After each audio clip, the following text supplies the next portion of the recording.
Joining us as well from Budapest, Jesse Eisenberg. We can see him there. He will be on the big screen behind us soon. Happy birthday, baby. What do we look at? Thanks a lot for what do we look everybody. at to address Jesse? Oh. Sure. Our birthday boy. Hey. Nice tux. That's a big birthday boy. Yeah, this is my birthday tux. Is it a whole tux? It's just the top. It's actually, there's not even anything over my belly button. It ends here. Thanks for joining us, Jesse. I know it's late there. Thank you, Dennis. Thank you so much. What an honor to be over here, but broadcast there. And happy birthday. Thank you so much, of course. Thank you. Yeah. Thank you. Is this weird for you? Like, you're like sitting in front of a computer, but like to us, you're a giant head and we can all see you. Yes, that's a manipulation. Just so I can feel, just still have the authority over the project. Good. And is it weird for me? Everything's weird, this included, and hard to say more or less than being in person. Well, we're very grateful you could join us this way. I'm actually going to throw the first question to you, Jesse. If you could just tell us a little bit about, wanting to make this decision to make a film in Poland. I know that you have a family connection there. So when did you first go to Poland, and when did you start thinking about making a film there? Thank you. Thank you for asking. I went to Poland in 2008 just to take a picture of this house that we actually filmed the movie. And that house was where my Aunt Doris, who we call in the movie Grandma Dory, grew up. I told her if I ever get a job in Europe, I'll find that house and take a picture for you. And the kind of bad punchline is that when I finally showed her the picture, she couldn't have been less impressed. But basically, I did pretty much this tour. My wife and I drove pretty much the journey that these characters take. And since then I've been wanting to make a movie there. The first play I wrote took place in Poland, it was just kind of like a dream to get to go there and be able to tell what felt to me kind of like an American-style independent film with all the trappings of an American-style buddy road trip movie, but over there. And that was kind of the goal conceptually. Emma and Dave. Emma, you touched on this a little bit in the introduction about how you wanted to work with Jesse. Maybe you can say a little bit about how Fruit Tree came to be involved in producing this film. Well, like I was saying before, I've known Jesse for a really long time, and Dave and Ali are really close with Jesse too. We were lucky enough to produce his first film, When You Finish Saving the World, as our first film as a production company.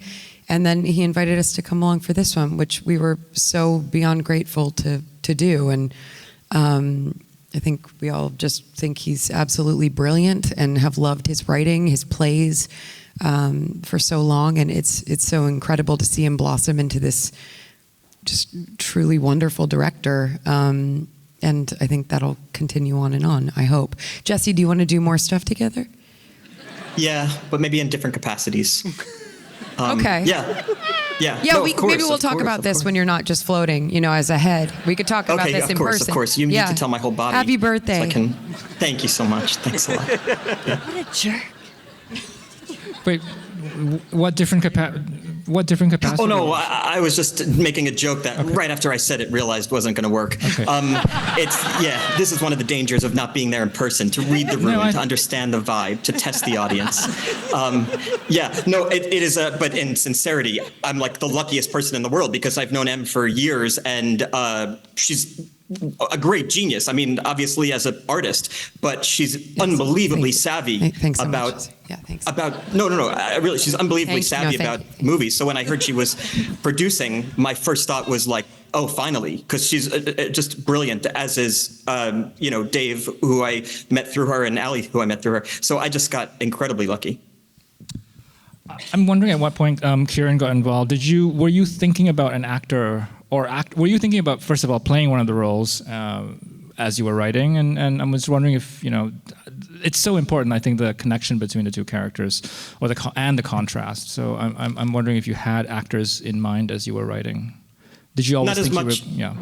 Sorry. I thought I would play one of the roles, and Dave and Ali very smartly told me to play the role I'm playing because it's more straightforward a role, and being directing it and everything, it made more sense that I would play that role. And it's funny, like I had more of like a kind of spirit of somebody in my head about Benji. There's like more of like I don't know, the spirit of somebody. It's hard to describe something more amorphous. And so Kieran, as he is likely to mention, like I wasn't exactly like very familiar with like his work You that were much. completely unfamiliar with. That was it. Yeah, that was it. And you act like this is a normal thing to cast somebody without an audition or not having seen their work. You're like, yeah, that's normal. It's fine. Well, because you have such an unusual essence, and You met me like twice. and that's in all passing. it took even from. Yeah. But you And were you're walking like, with take a nice this job. strut. Weird. Yeah. He, as you can see in the movie, he has just an unbelievable essence of. Thank you. It's just like, it's like everything that a person should have in a movie like this, which is like the movie wants to be funny, but also heartbreaking, and doesn't want to ever feel like it's comic, but also doesn't ever want to feel like it's melodrama. And I mean, is there a better performer on the planet who could like do this kind of thing with such magnetism and such pathos? And sorry. Yeah, I normally tell him this in a kind of where we're both the same size. So maybe this is worse.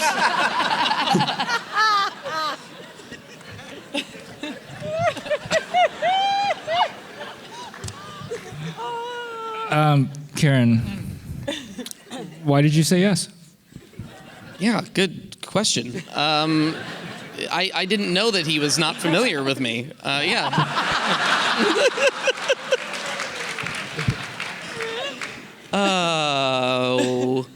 I don't know. I clicked with the guy right away when I read it. It was one of the very few things I read and was laughing out loud, and for some reason went, oh, I know that guy. And I felt like I knew what to do. There wasn't any work. It's just do the words. Yeah, it was. I wish there was a more interesting story. I just really liked it. We had a phone call. It seemed to go well. I had no idea he didn't know my work. Wait, there is a more interesting story, which is that you tried to drop out multiple times. That is. I did also. Why did I say yes? I said yes and then spent a long time trying to get out of it. Which is true, because when he asked me to do it, it was like a year out. And went, yeah, that's next year. Fine, I'll probably be dead. It's fine. Yeah, let's do it. And then it became real. And then Em actually had a real backwards way of getting me back in, which was to let me off the hook entirely. Do you remember this conversation? Yes. Yeah. You were like, yeah, it's fine. It's no big deal. And I was like, but they're pre-production? Yeah, I was like, okay, I can help you find somebody to play Benji. You're like, no. If you're out, the whole thing falls apart. But it's fine. It's not on you. I told you she's a brilliant producer. The genius That's what she did. Of Emma Stone. And I was like, are you sure? I can just go home? You're like, go home. Don't feel guilty at all. I got off the phone. I was like, great. Oh, fuck, I'm going to do this movie now. It was really smart. It was good. She guilt trips all the department heads and the actors, and we just get an amazing crew. Very much a two-hander, this film, but I think the ensemble is really important. And since we have Jennifer here, can you talk about casting the other people in the film, and specifically Jennifer in this role? Yeah, I mean, and it's the exact same thing. I was desperate to get her because it's the exact same thing of just, Never somebody having seen who my lived. work. yeah, exactly.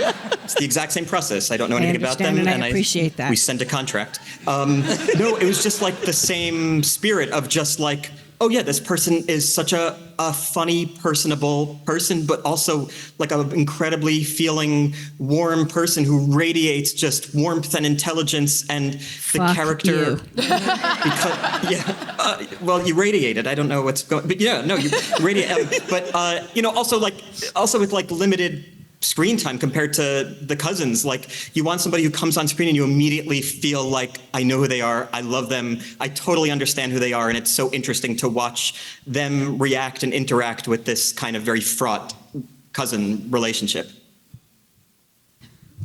I wanted to hear maybe, actually all of you, talk a little bit about shooting in Poland and that experience. And very specifically, I mean, you're going through some pretty sites that are sort of, heavy with the weight of history. And I'm just wondering, there's the logistics of shooting in places like that, and also just the emotion. I'm thinking specifically of the concentration camp, but also many other scenes in the film. Give that to this guy. Jesse, if you maybe want to start with that. Sure, yeah, sure. I had been there multiple times to scout and also had been there as a tourist, and so for me it was like I was in real kind of just the mode of just trying to make sure we get our day and everything and just making sure people were comfortable. But I was just in the mode of like, we have these 20 shots, we have 2 cameras, we have 25 extras, and we're shooting in this place that is incredibly sensitive. And but for Kieran and Jennifer, they were going in there for the first time, which was wonderful for the movie. If I could speak just selfishly from a creative perspective, was really amazing to see the reactions, because it also reminded me that my character was seeing it for the first time because I was so familiar with everything.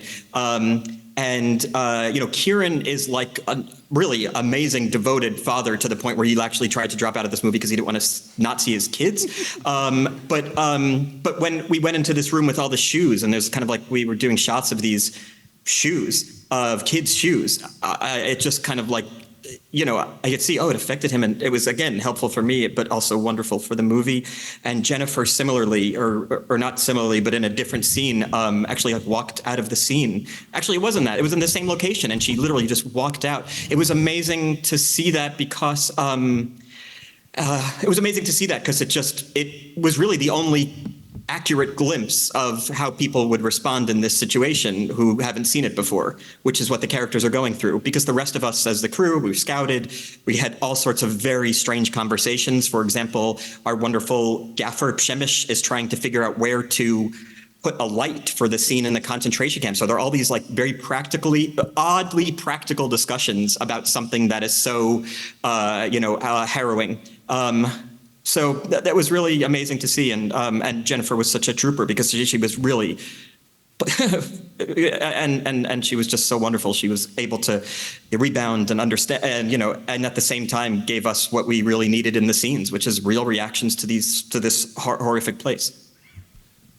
I think it's worth mentioning the predominantly Polish crew who was on the younger side, and there's like a really robust film community there, and just incredible.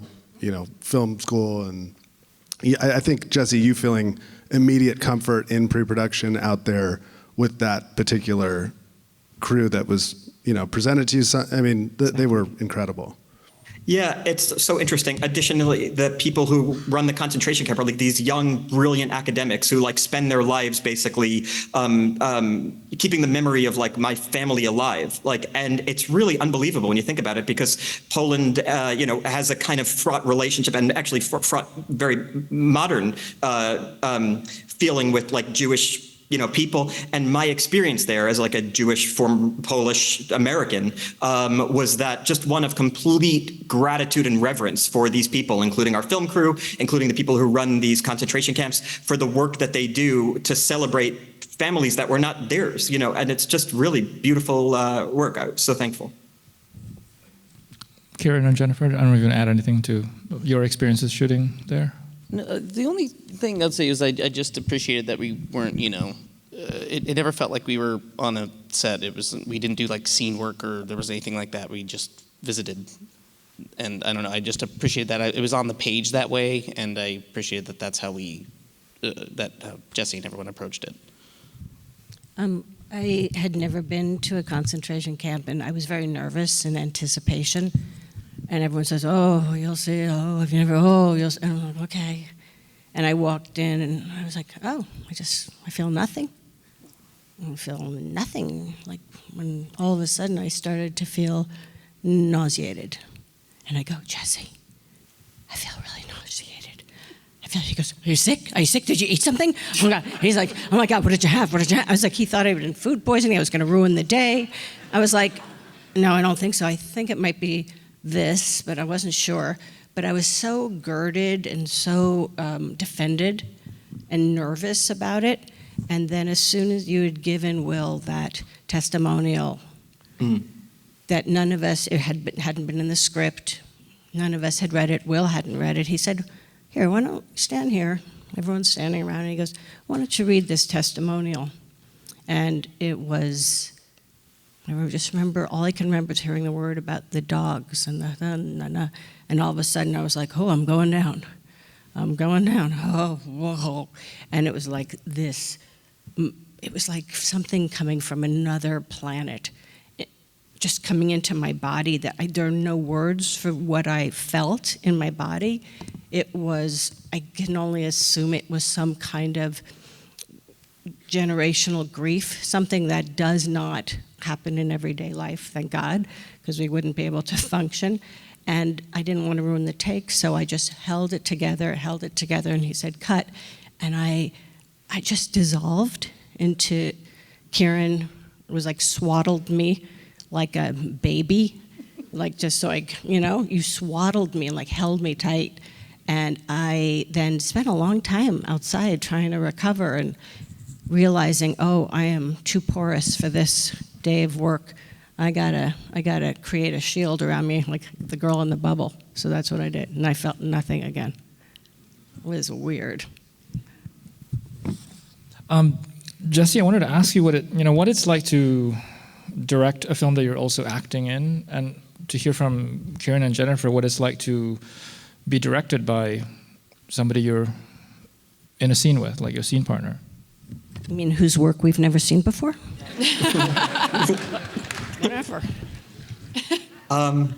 Well, it was a very, very tight schedule and very ambitious because we're like, as you have just seen, like we're in a different location every day, planes, anyway, so there was really like, mercifully, not that much time for me to watch myself in a take, because if I think I went back and watched myself in the take after the scene, I would be probably caught up in something distracting and self-conscious. So luckily we did the scenes and they felt good and we would move on. And so that was really helpful. I would ask the producers and our wonderful cinematographer, Michał Dimek, did that look okay? Was that okay? Did it look like what we had rehearsed? You And would say, if it did, does that look okay? Do I look ugly? Yeah, that was You the said main that almost question. every time. Ali, was that good? Yeah. Did I look ugly? I think I felt so conflicted having like a little bit of power that I just assumed I must look ugly and in some kind of life balancing atonement. Yeah, like you were and so I think, like you were a gorgon, just a power yes, gorgon. that's what I assumed. Oh, I feel so fortunate to get to do the movie that I'm probably ruining it with my profile. But then we would just move on. Yeah. And then I had to contend with the movie with Rob Nassau, who's in the audience, who is our wonderful editor. And we share a similar profile and a similar background. I'm just to come back to this dynamic relationship that the cousins have, Jesse and Kieran. I'm wondering, how did you seemed the film sort of plays on the contrast between the characters and the differences, and I'm wondering if that's true to your experiences. You seem like you're actors who might have different processes, maybe. I would say so. Okay. And for some reason, Jesse was really surprised to see that. You came to my room once, and you did my trailer, I guess, and you were like, "Do you think that you and I were going to be alike?" And I was like, "No. Why? Did you?" And you went, "I did." You did? And then you walked away scratching your head. Yeah. Yeah. But we're quite different, but it was pretty quick. Like, I'd met you 2 or 3 times before, and then we just started shooting. Like, I don't know, I feel like it's something that worked well. We're very different, but I think we prize probably some kind of like normalcy. We probably have the same frustrations with pretense about so many things that can occur on a movie, and also specifically acting. And so there was a real shared set of like creative values, I would maybe call it, sure. But yet personally just so different. Kieran lives in what he told me was called the moment. And so...